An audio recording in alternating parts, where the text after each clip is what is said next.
Hey everyone, welcome back to the channel.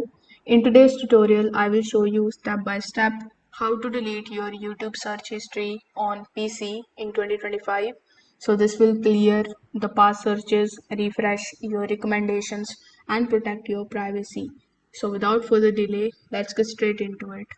First of all, you need to open your web browser. Over here in the search bar, simply search for youtube.com. Then you need to sign in with your Google account.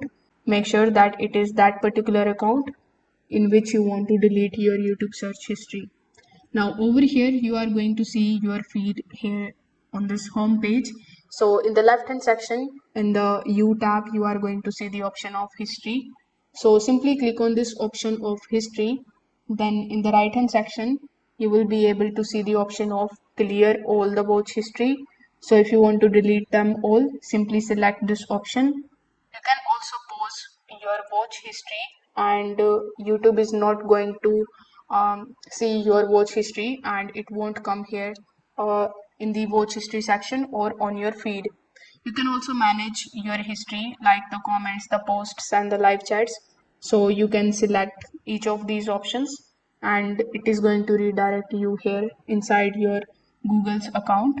So from here too, you can just simply manage your watch history.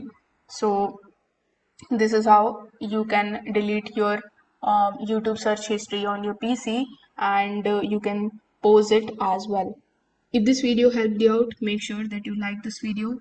If you have any questions, you can just let me know that in the comment section below and I'm here to help you out with it. Thanks for watching and I will see you in the next one.